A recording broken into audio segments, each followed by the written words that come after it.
We had the casket picked out, we had the gravesite dug, we had his name put on the cards. Everything was planned.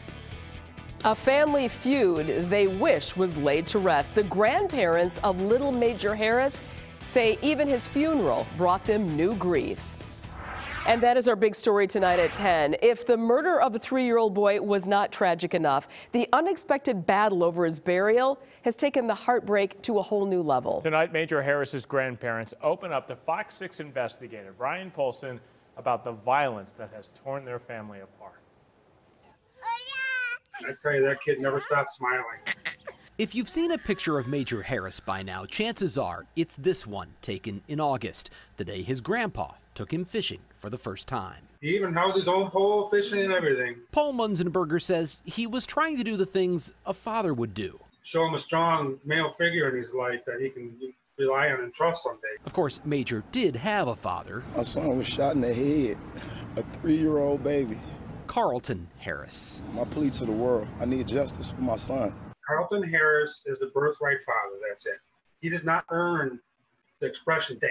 Breaking news in this case, police say they have found the SUV, but not the child. Milwaukee police first discovered the body of 25-year-old Mallory Munzenberger on October 14th, but it was 2 days before they learned her 3-year-old son was missing, prompting an Amber Alert.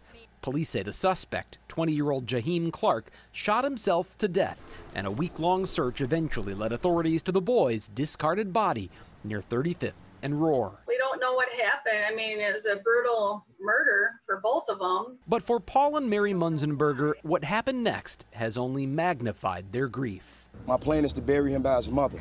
After Major's body was found, Carlton Harris publicly declared his intentions for Major's final resting place. Will that be in La Crosse? Yes, ma'am. Or wherever her family want him to be buried, that's where we're going to do it. And accordingly, the Munzenbergers say the 3-year-old's remains were transported all the way across the state. We had the casket picked out, we had the gravesite dug, we had his name put on the cards. Everything was planned. When Harris had a sudden and unexplained change of heart. It was gut-wrenching when they finally, he changed his mind. We just didn't understand why he would do that. How anybody could do that. Instead of La Crosse, Harris insisted his son's funeral and burial should take place in Madison. And then, the Munzenbergers say, he didn't even show up to the funeral. I think it's because of his warrants. Carlton Harris has been harshly critical of police for the way they handled the search for his missing son. How is this not a failure? This is an epic fail. I don't care what you say. It's an epic fail, or what anyone has to say. This, to me, is an epic fail. It's an epic fail. But Harris has had his own share of run-ins with the law. In fact, he was once considered one of the 10 worst violent offenders in Madison, and there are currently open warrants for his arrest in 3 separate Wisconsin counties, 2 of them for domestic violence, including a 2019 case in La Crosse, in which Harris is accused of choking, scratching, and pulling the hair of Mallory Munzenberger. We want him to pay for all of his crimes. Milwaukee police are clear. Carlton Harris is not a suspect in Mallory's death or in the death of his son, Major.